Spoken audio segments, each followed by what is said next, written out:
Hello and welcome to the GP Optimizer webinar today. Why you shouldn't throw in the towel on your GP investment. And we are excited to have you here today.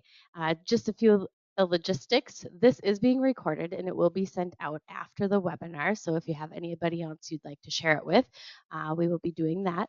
And then also, everybody is placed on mute. You should have access to a chat or a question box if you want to comment or have questions. Go ahead and feel free to add them there. We will go ahead and try to answer them. However, we do have quite a few questions that came in from another webinar, so we're going to try to address those first. But go ahead and send them, and we will do our best. If not, we will either maybe have another webinar like this and address them then. So without further ado, we are going to start with questions. First, I want to thank Bob and Jay and Mark today for entertaining some questions that are, I should say, burning questions in the GP community. So the first one today is going to be, where do you believe the FUD is coming from? Who wants to go first? Bob, you giggled, so now it's going to be you. Yeah. Okay, I'll go first on that. So I think the FUD, fear, uncertainty, and doubt. And by the way, it's great to be on this call with the three of you. It's quite the privilege. I think the FUD is coming from multiple places, right? It's certainly coming from competitors, competing ecosystems and publishers that want to see Dynamics GP disappear. One less application to compete with. I think it's coming also from inside as well. I think there are plenty of partners in the GP space that are all in on GP. There are some others that have decided that they don't want to support GP anymore, or would like to see their elsewhere. And as they may be saying some things or exaggerating some positions that have been announced by Microsoft, the publisher, to promote different ecosystems, right? They can certainly try and sell and service whatever they like. No one's going to complain about that, but sometimes there are statements made or dates thrown out there that are not accurate, and that's unfortunate. So I've spent a lot of time over the past several months trying to put forth what Microsoft, the publisher of Dynamics GP, has said about the future of the product, right? They're the publisher, they're the ones that make the decisions. And when they put information out that is for existing customers and then spend time putting out information about prospective customers, you have to be able to discern carefully the differences. And if you can do that successfully, well, then you'll know exactly where you stand as an existing GP customer. And it's not hard to figure out. But sometimes those waters get muddied, be it by competitors or here internally by some partner organizations. And you just have to be careful. If you're an end user and you're contemplating staying on Dynamics GP for the long haul, then you need to be able to discern the information properly and avoid the FUD. So that's where I think it's coming from. Yeah, even though Microsoft has... Go ahead, Jay. Thanks, Mark. So again, it's a pleasure to be with you two as well. So it's great to be here. When I look at what Bob just said, I think that the thing is it's really easy to fill in the gaps with your own fear, uncertainty, and doubt. And so when you don't know that full story or you haven't participated in those calls and conferences where they've talked about the future of GP, it's really easy to assume the negative and not know the positive side of things. And so if you go down that route, it's really easy. It's an easy path rather than doing what Bob said, which is gather that information and put it all in one place, put it together and present that as a whole.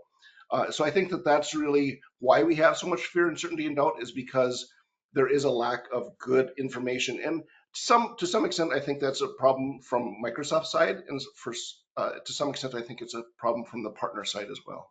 Go ahead, Mark. Yeah, thrilled to be on here today. Thank you, guys. Fun to join you. Microsoft has always put out FUD, unfortunately, and just have a mentality. They've always think that they only have one ERP system, and they tend to push just that one. And so that's kind of always been a problem. I think to many of them, Xapta is the only choice, and it doesn't even fit the vast majority of customers we're dealing with in the mid-market channel. But what I have appreciated about Microsoft, and I know this is a record recording right now that I'm saying something positive about Microsoft, but I have to say is that they have put out a roadmap and they've stuck to it. And this Yeah. roadmap is one of the things that they've actually stuck to for years, actually more than a decade. And when they publish this and say, this is what we're doing, they've not wavered from that. And when you look at that data and the supporting track history that Microsoft actually followed through on something, then you have that data to say, yes, this is the roadmap, it's where it's going. And the roadmap's very positive. It's going out for years and years and years. And so that's the part of the FUD that, while it irritates me about Microsoft, I think the roadmap gives you the guarantee that it's not as, that you don't need to be as fearful and doubtful that it's just going to suddenly disappear. But there's many reasons why that's not going to happen anyway. But just sticking to the question for now. Yeah, no, that's okay. There's a couple follow-up questions to that one. In the market, there seems to be fear around security, and some are leveraging that as a tool to push people off of GP. Do you think security is a real concern? Hogwash. You know, No, don't. GP's even. security is a real for everybody, right? I mean, that seems like low-hanging fruit in my view. Security is a problem, for everybody and a concern, right? Whether it's a bank or a small company, you certainly never want to be hacked. You never want to be held ransom by someone who's got too much time on their hands and just wants some easy money. So that is a concern. It's a concern everybody shares all the time, whether it's personal stuff or business stuff. And it's unfortunate that is the kind of thing that some people are leveraging to try and make a Dynamics GP end user move to something else. Nothing is unhackable, right? So that's unfortunate to hear that sort of thing, but security is a concern for everybody: Microsoft, Google, AWS, all of them, big and small. So I'm hoping that people don't make their decision based on that item alone. That would be unfortunate. There's nothing structurally or programmatically different about GP that makes it more insecure than any other thing. And the fact, if you are on premise, which a lot of GP customers are, that is more secure than any cloud platform because it's secured in a physical location on top of everything else. So to say that GP is less secure than anything else is absolute rubbish. Yeah, I agree with everything that's said. And if you look at the largest companies, largest banks in the world, right? Bank of America, American Express, all of them, they've all been hacked at some point, right? And so our US government's been hacked. Everyone's been kind of hacked at some point. So to say that an ERP is, like they said, more or less secured just based on on-prem versus in the cloud, I agree with the hogwash comment earlier. I love it. Jay, we'll start with you on this follow-up question. People are also hearing that Microsoft's planning to increase their maintenance prices. What do you feel that the value of staying current on your maintenance plans are? Sure. So you can look at it one of two ways, right? You can say, oh, I'm not going to pay my maintenance plans because, I'm not getting a huge amount of new value from the product. And I've heard that from many customers. But on the other side of that, if Microsoft sees this as a huge revenue gain for them on an ongoing basis, they're going to keep a pathway to keep GP functional and running. And so I would say, you know, as much as it pains some people to hear, I think it's worth paying that maintenance plan so that we have that product going forward for years to come. I don't see a whole lot of reason for a lot of companies to change away from Dynamics GP. And so, pay that maintenance fund is way cheaper than re-implementing your ERP system onto something else. For sure, it gives you a backup option and a rollback. You may think that you're going on a new ERP system and you just are deploying it and it's going to be live in 6 months. It isn't. There is rarely a re-implementation of a new ERP system that delivers on time and on budget.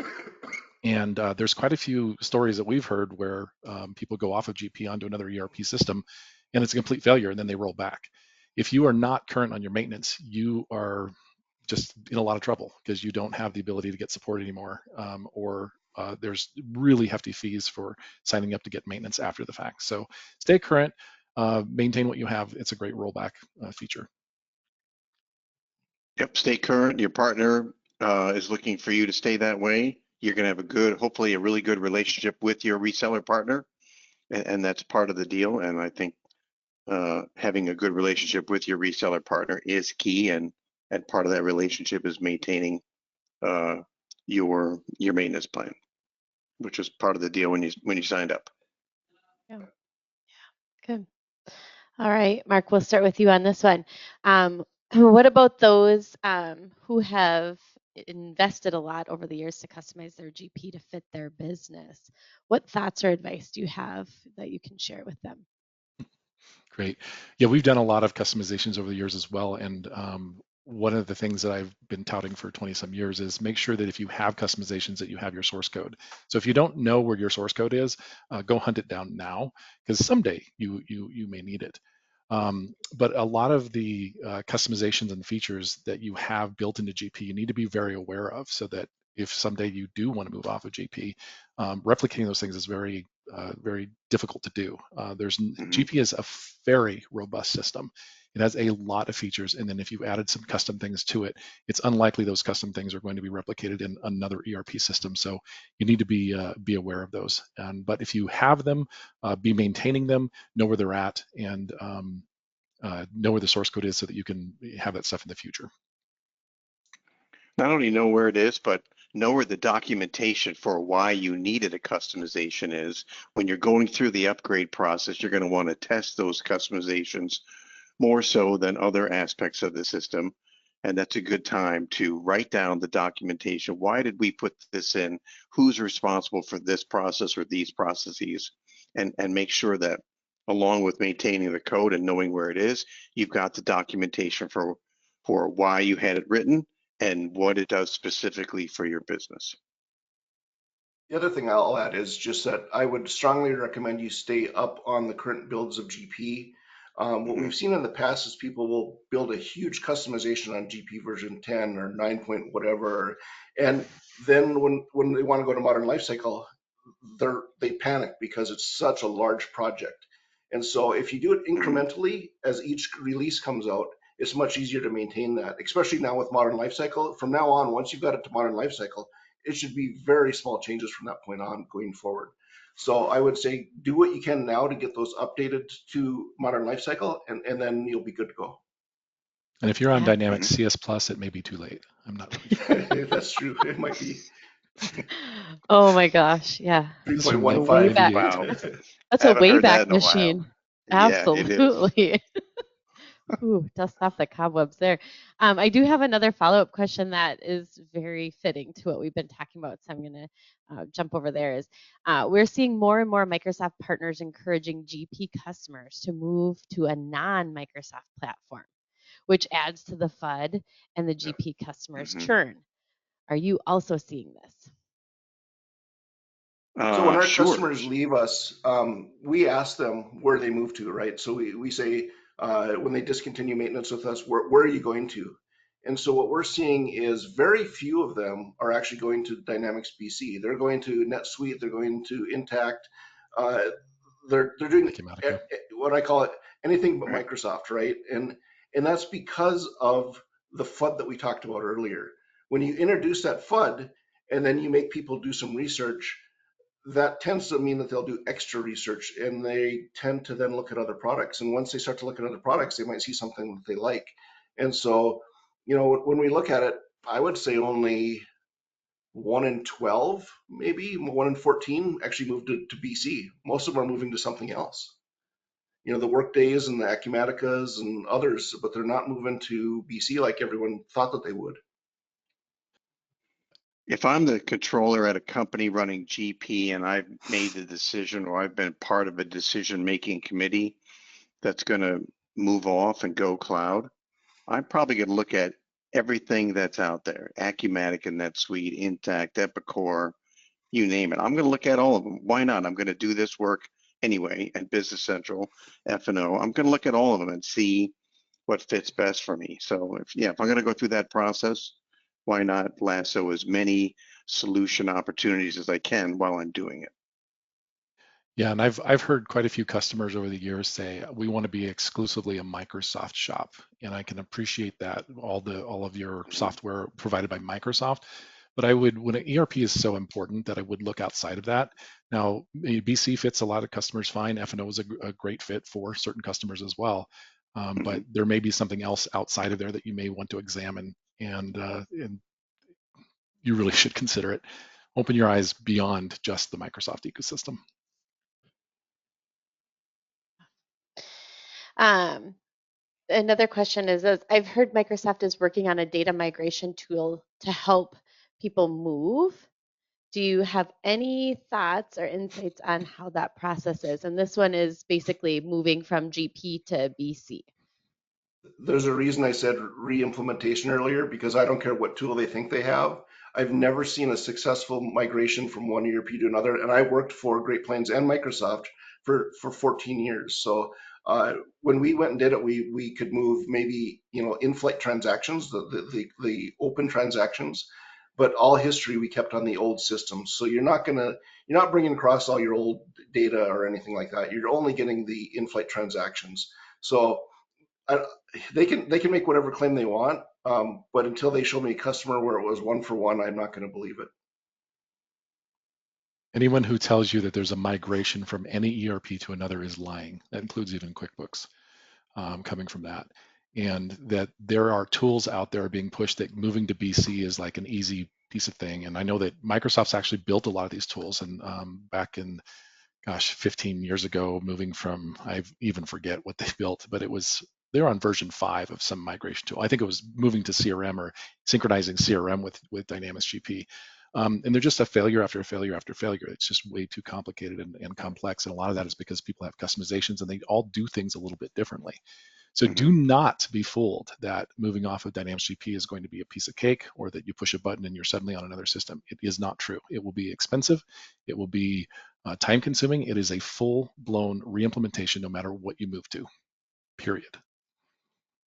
Yeah, I don't know much about these tools. I know they've been worked on for quite some time, but like Mark said, it is a redeployment. It's not a migration. When people say migration, it's not that way at all. These are complicated systems. Everyone's system is different, different different customizations, different integrations, different processes. It is a complicated process. So if you're going to make a move, plan on redeploying to something else, people who use that term migration are really underselling the work ahead.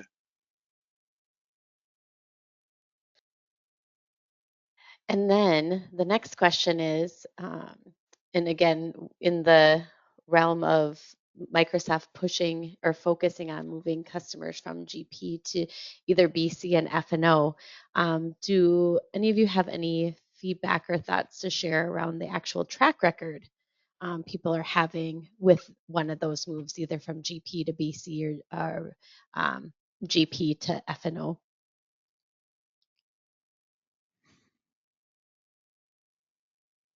I don't know of too many customers that have made those moves. I feel like a lot of GP customers at this stage have decided to at least stay put. They have a supported roadmap through 2028 and beyond, and they don't need to make any moves at this time. Are they contemplating something down the road? Possibly yes. Are they planning to stay put? Possibly yes. But I don't know of too many that have made that move from GP to either Business Central or F&O. I only have anecdotal things I've heard of people who have moved from GP to BC and have canceled it and rolled back. And I can't imagine. I've worked extensively with BC and GP both, and BC is just far. It's immature compared to GP. GP has just a depth and breadth. It's got 2 decades on BC, and it has just a lot more functionality and features there. So I don't think that a lot of those are being successful of moving in that pathway. So just make sure that if you choose to look at BC, just make sure that you work with your partner or you fully understand the features and functionalities that you need, and make sure that the ERP supports it. But going back to the same question, is like, no matter what, if you're looking to move off of, um, definitely do your research there. But I think the better choice is just stay put. GP is solid. It is working for your company. It's going to be here for another 20 years. Just because something may happen in 2028, it is going to, Bob had a great seminar on this. There's 10, 20,000 companies out there on GP. There's not enough human capital to move people, even if they were already today, onto some other ERP system. It just isn't possible. And a lot of these things take years and years to migrate over. So stay put is, I believe, the first choice. Yeah, and I'll just add that we have had customers that have left us and they have gone to BC, and we've had a few that have come back and paid for maintenance, so we know that they've come back to us, right? That they've decided not to pursue that route. But we've also lost some too. So I don't want to, I'm not going to say that we haven't lost any to BC. I'm just saying that I think the ones that we're losing to BC they've tended to be very small customers, very low license count, very low, in our case, we focus on AP, so a very low AP spend. And so it's not the same thing as these very complex implementations. They tend to be smaller implementations, or they tend to be driven by a specific partner. There are a few partners out there that have pretty high quotas from Microsoft to really, I'm going to use the word force. I know that might be seen as kind of a bad word, but force customers to try to move. And I don't think that that's what should happen. I think the customer should move when the customer is ready to move, not when the partner or Microsoft wants them to move. Sometimes I've seen companies get acquired, and the acquiring company is running something like SAP, and therefore the smaller company is moved over to that system. That's a lot. That's what you see quite a few times, actually. Yeah, absolutely. All right. We're kind of rushing through some of these questions, so we're getting to some fun ones here. I'm going to throw a couple at you. So if each of you had a magic 8-ball and you could ask it what's going to happen after 2028, what would it say? I think I can go first on this one. I said, and I'm really going to date myself because I've been around this industry for 35 years. I worked for Great Plains and Microsoft. And for those of you that remember Project Green, I was told at that time that was going to replace everything. And I said, GP will be around till I retire. And I said that loud and clear. And that was when I was yet a young kid with hair on my head. And to be real honest, I still think that, and I'm a good 10 years away at least from retiring minimum, that GP will be around long after I retire. I agree wholeheartedly with Mark said earlier that it'll be around for another 20 years. I have no doubt whatsoever in that.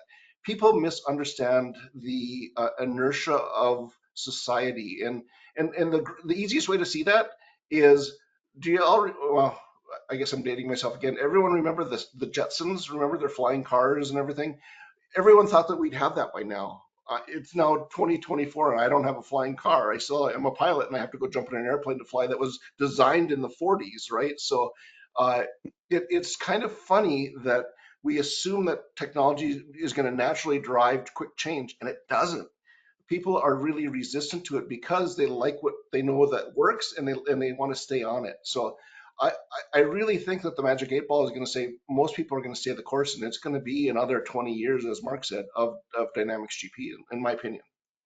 Yeah, Jay, I remember you walking through those halls with hair, and probably sitting in on some of those Project Green meetings with you. I remember. Yep. Yeah. Mm-hmm. Bob, what would yours say?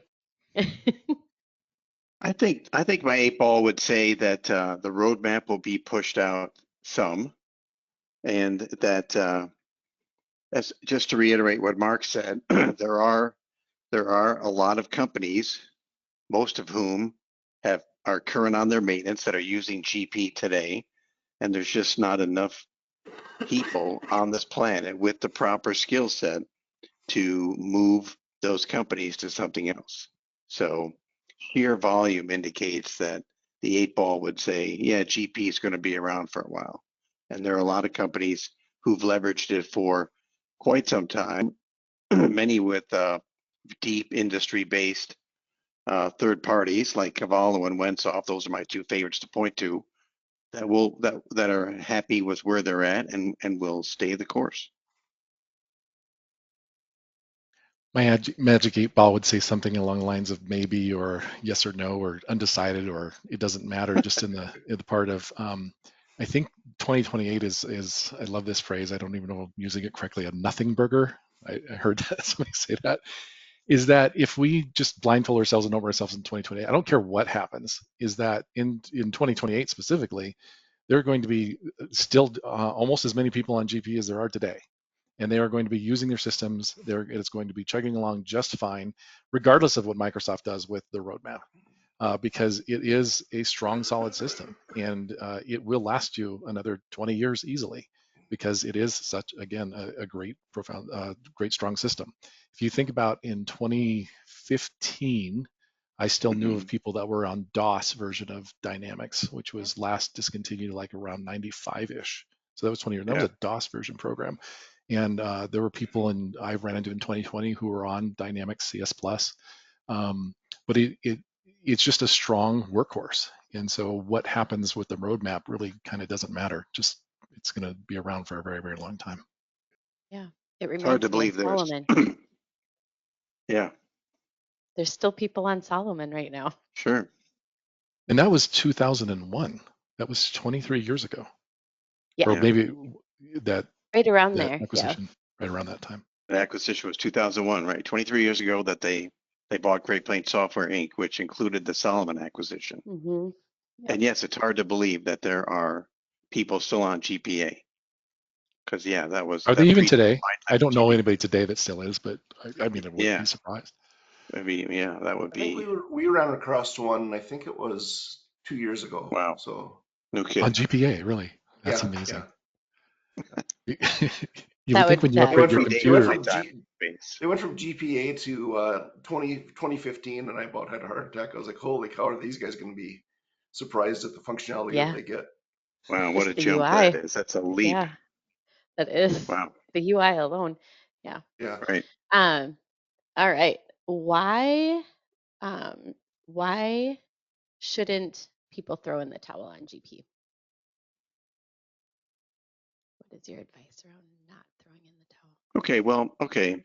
So it's fair to say that our friends at Microsoft are not churning out new functionality to the extent that they once did. It wasn't too long ago where a PowerPoint would go on and on and on from people in Fargo showing what was new. But, just because Microsoft isn't cranking out new functionality like they once did for GP doesn't mean that the ISVs have stopped. In fact, the ISVs really have a lot of really new, cool, customer-centric functionality that they're rolling out.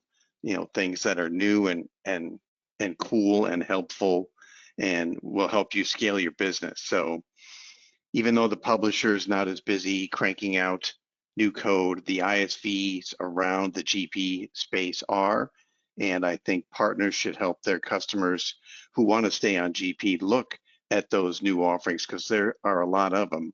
And the collective rollouts from these ISVs are more than enough reason not to throw in the towel. If you take a look at what's out there, you might very well find some really cool, neat functionality that you weren't expecting that was written for GP and integrates nicely.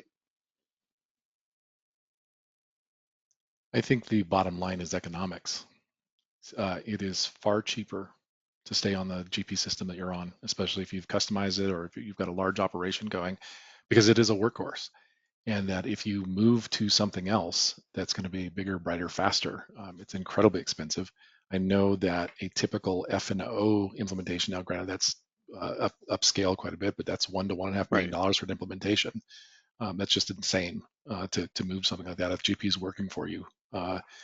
It's that cost benefit analysis, but it's going to be very costly to move off of GP. And so the question is why? And if your reason why is just because it, for whatever FUD or you're afraid it's going away, it's not going away. So I'm kind of like, I don't really have a good reason to move off of GP. It's pretty solid. I'm going to give you two reasons. One, I think everyone can relate to. My daughter's looking to buy her second car. She has one car now, and she's like, well, do I keep the second car when I buy the new car, or do I get rid of it?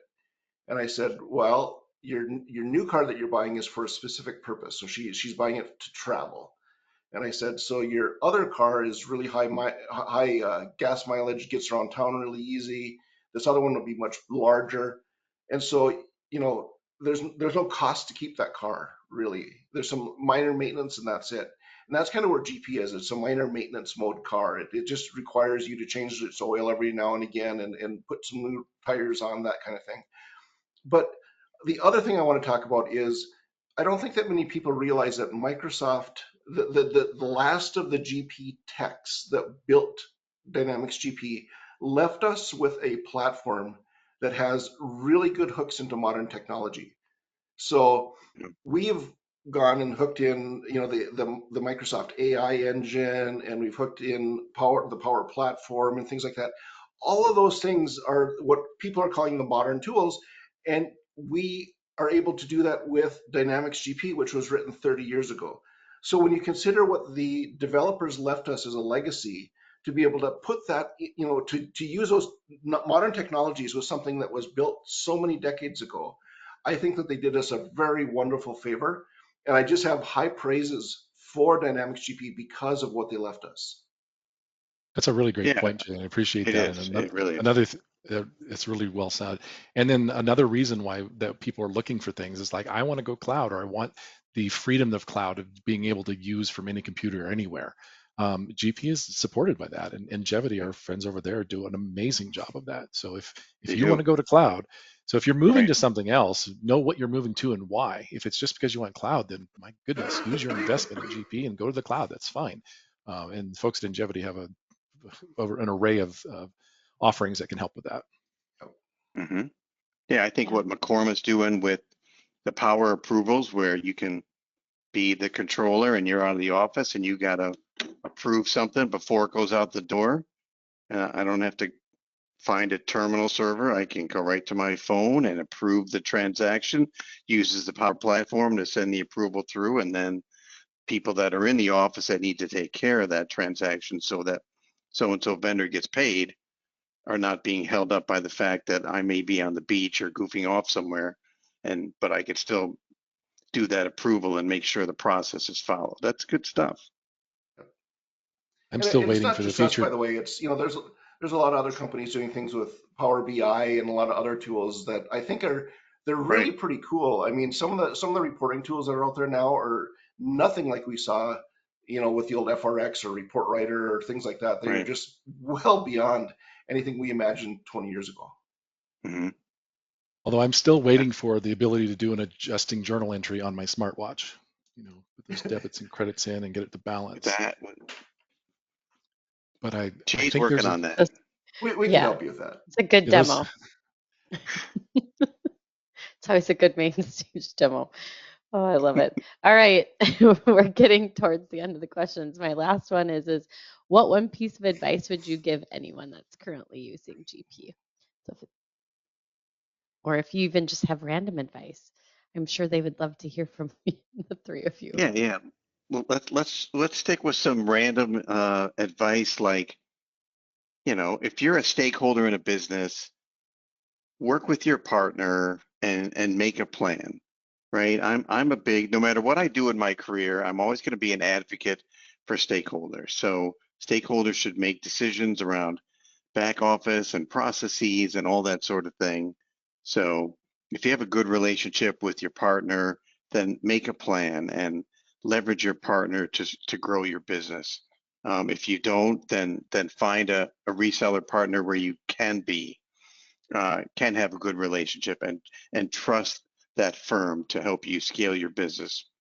I'm always going to be an advocate for stakeholders because they've got skin in the game at the business, whether they own it or they're a key contributor, an officer, or what have you. So those people are the ones that should be making decisions about what systems get used, how the integrations get done, what processes are put into place, and how are we going to grow this thing.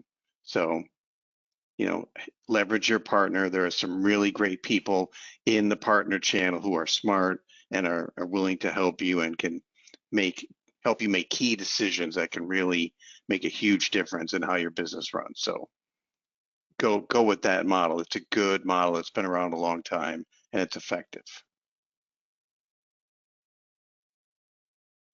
I can add a few things. I think the first one is don't change your ERP just because to keep up with the Joneses, right? Don't change it just because someone else is doing it, or you've heard that, you've heard FUD out there, or whatever it might be. Do your research before you look into it. And as Mark said, it might not end up being a Microsoft product that you end up moving to if you make that decision to move. But I think the biggest thing is make a list of why you need to move, because I think you're going to find that the biggest problem I've seen is people assume that they have to move, and then they go to move, and then they're like, well, why did we do this? And no one has a concrete list of rational steps of why they made that decision. If you don't have that list, then it isn't going to be successful. So if that's the ultimate goal is to move, then have that list. But there again, I think you're gonna have a tough time coming up with a list, because every time you do that and then you see what GP can do for you, you're gonna find out that probably already does it, or a third party out there somewhere, an ISV or a partner, can make it do that for you. So it's a really tough sell, in my opinion, to tell people to move off of a very successful, very stable, long time ERP system that is just frankly loved by the community. Yeah, said a different way is stay put, know what you're running to and not what you're running from. The FUD is basically spreading out there that you need to run from GP because it's going away, or some cliff is imminent and then we're all going to fall off. It's not going to happen. It's going to be around here for decades and decades.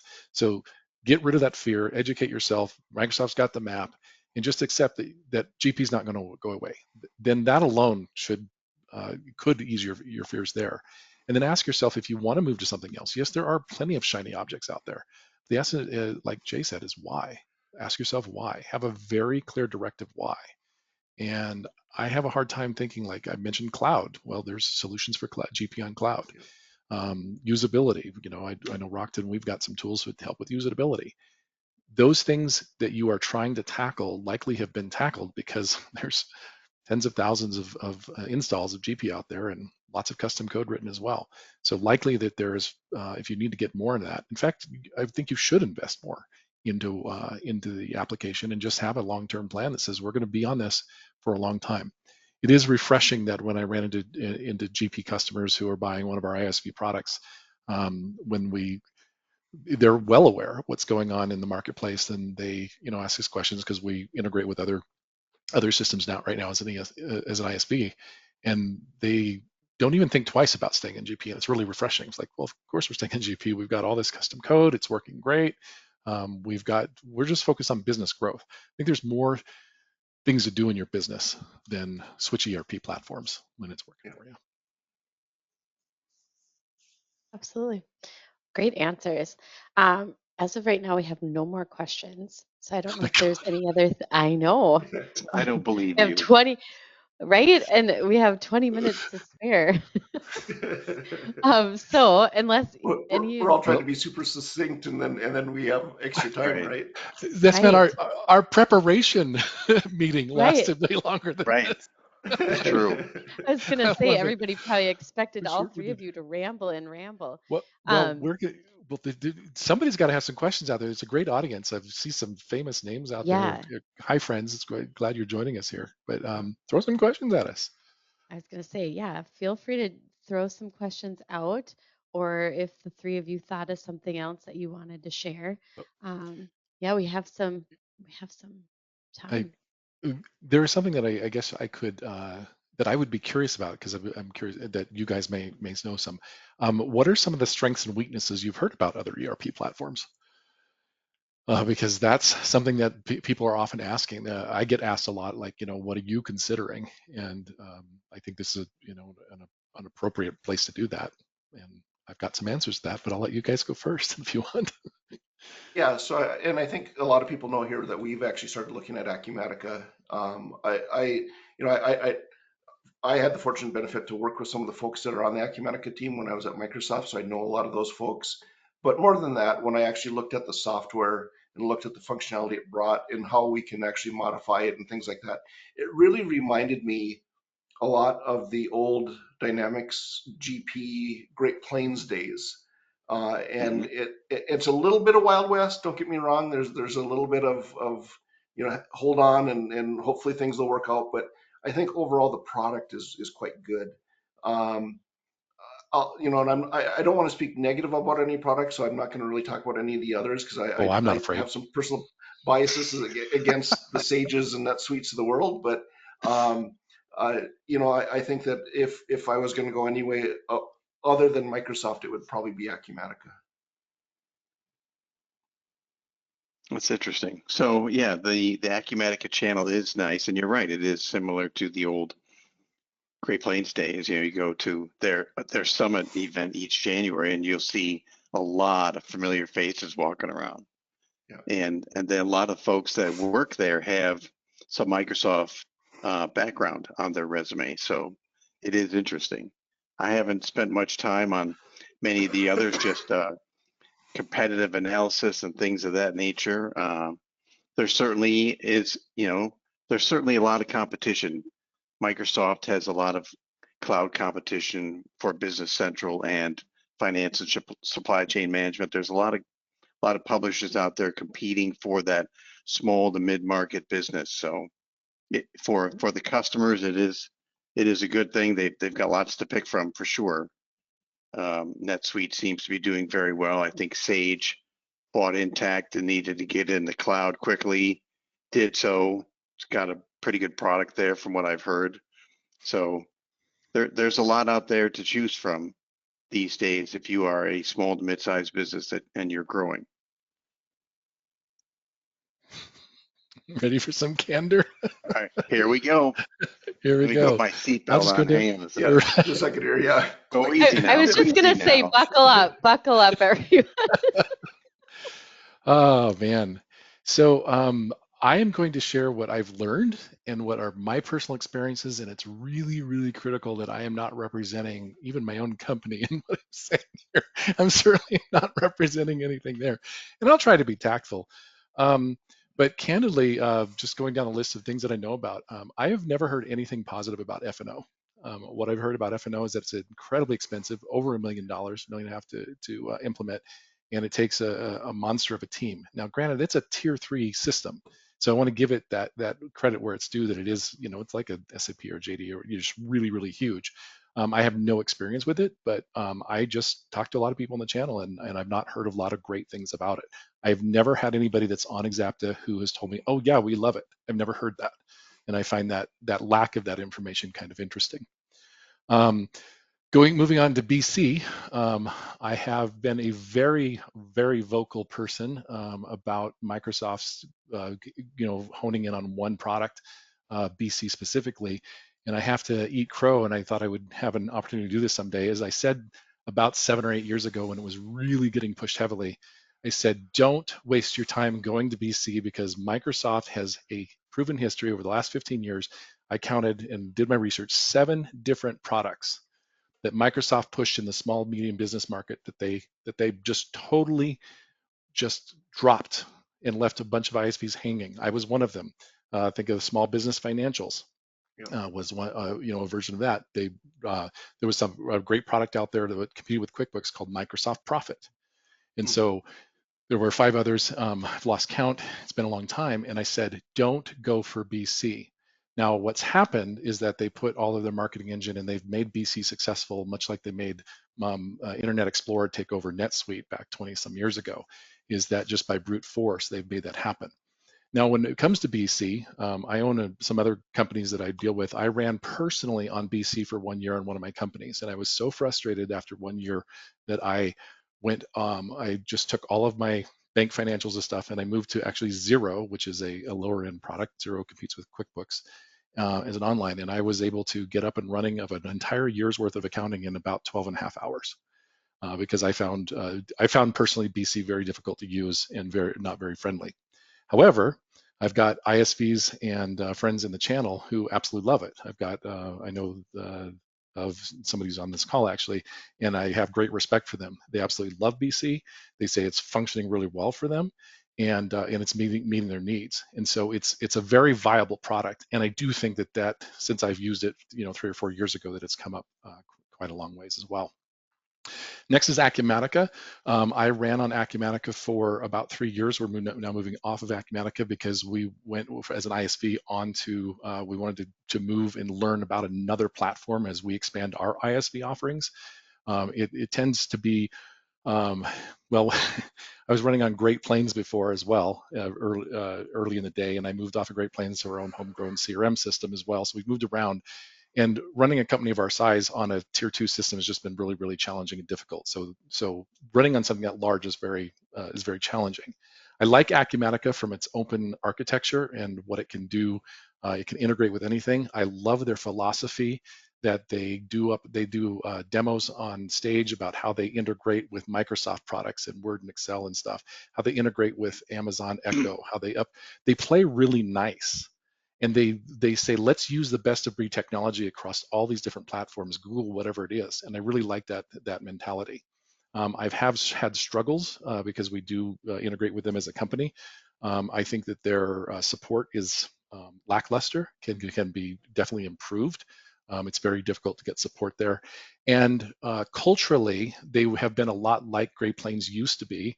And since they've been acquired by venture capital, it's not been as bad as it could be, but that venture capital culture impact of money's more important than doing the right thing has kind of bled into that. And I don't know if you can comment on that in a minute, Bob, if you've seen that as well, or Jay as well.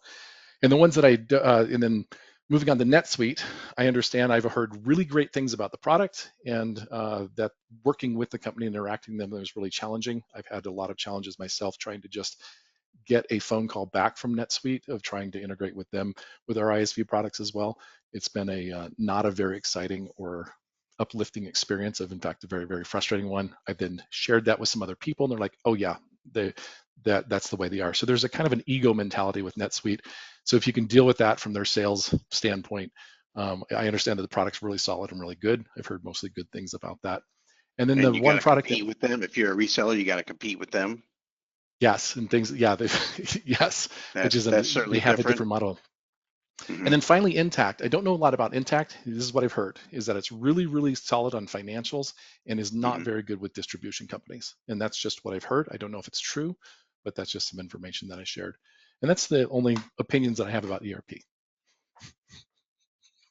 for now. Wow, that's The inside of an only, hour. the only. I was gonna say that was so succinct and respectful. Oh, wow. I got the word recited. Wow. I tried to. Yeah. All right. Any other closing comments? Still no other additional questions. So, I'm going to go back to the technology thing a little bit, and just I just want to reiterate that we could have had a system that really wasn't able to be run in the cloud, but we have that, right? GP can be run in the cloud. We could have a system that couldn't integrate to external systems, but we have that. We have all the tools, all the hooks in place. We so much of GP has been gone through by so many transactions and so many people running through it that we know that it's a solid system. We know that certainly there are spots where there has to be a workaround at times, but they're very few and far between. You have a system that's proven and proven over and over again for 3 decades. To me, that makes a lot more sense to run your business on that than something that's been around for 8, 9, 10 years. And with the fact that you can integrate in pretty much anything, I don't see the lure of looking at a BC at this point in time, unless there's something very specific that you need. If you needed very specific multi-currency or multilingual additions into the ERP system, then maybe GP isn't right for you. But that's about it, right? I mean, I can't think of any other good reason to move off of it if you're a North American-based company at this point in time.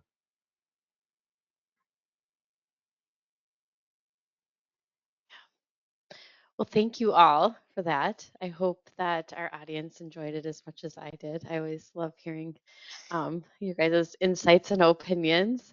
So with that, I think we will give everybody 10 minutes back in their day and we'll wrap up. And just as a reminder, this session was recorded and we will be sending a link out. I also want to just kind of let you know that we will be having more of these sessions as well. So if you're already on our mailing list, then keep an eye out for future invites for other webinars as well. So thank you again for your time. And yeah, with that, we will wrap up. Appreciate it. Thanks, Jen. I appreciate all. Thank you. presenting with Bob and Mark. So thanks so Thank you all. much. Yeah.